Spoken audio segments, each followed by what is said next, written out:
എടി ഇൻഹരിയർ നഗറിന്റെ 2ാം ഭാഗം വന്നിട്ടുണ്ട്, 2 ഹരിഹർ നഗർ. അച്ഛനവിടെ വെയിറ്റ് ചെയ്യാ, ഞാനും അമ്മ അങ്ങോട്ട് പോവാ സിനിമ കാണാൻ.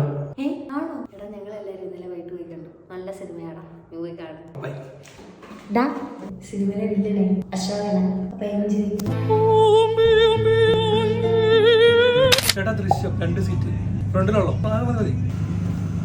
നീ എവിടെ ഇത്ര നേരം? നാളെ സിനിമയ്ക്ക് വന്നതല്ലേ, അപ്പൊ ഞാൻ അവർക്ക് ഫസ്റ്റ് ഷോ കണ്ടവന്മാർ റിവ്യൂ ചോദിച്ച് കയറാന്ന്.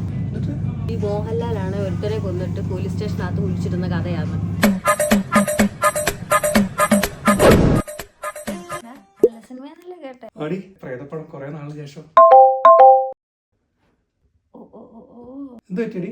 എടാ എനിക്കിപ്പോ ഒരു ഫോർവേഡ് മെസ്സേജ് വന്നു. പൃഥ്വിരാജാണ് അത്ര ഇതിന്റെ പ്രേതം.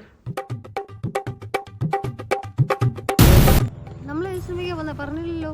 സിനിമാ പേര് നീ തിയേറ്റർ എത്തുമ്പോ കണ്ടാ മതി. വാ പോവാം. ഹലോ, ഇന്നലെ വിളിച്ചായിരുന്നോ? ഇപ്പൊ നീ ഫോൺ എടുത്തില്ല, തിരക്കായിരുന്നോ? ഓക്കെ. ജിസ്മിയാ വിളിച്ചത്. ഇന്നലെ അവള് സവാരയും കൂടെ ഏതോ ഇംഗ്ലീഷ് സിനിമയ്ക്ക് പോയിരുന്നു. അവൾക്കൊന്നും മനസ്സിലായില്ല. അതിലെ നായകൻ ലാസ്റ്റ് മരിച്ചു. എന്താ ഏഡ്മാനോ ആരോ അവസാനം മരിച്ചു പോവുക. പിന്നെ ആ സിനിമയിലുള്ള എല്ലാ ആൾക്കാരോട് കല്ലൊക്കെ പെറുക്കാൻ പോവാ. പല കളറ് കല്ലുണ്ട്, കോമഡി ആയിട്ടുണ്ട് എന്ന് പറഞ്ഞു. അവഞ്ചേഴ്സ് എൻഡ് ഗെയിം ആണോ? ആ അത് തന്നെ. നമ്മൾ ഈ സിനിമയ്ക്കൊന്നും അല്ലല്ലോ പോന്നെ. അതിനകത്തിരിപ്പാണ്, കത്തണ വെയിലെത്തും കണ്ണ് കാണാതിരിപ്പാണ്.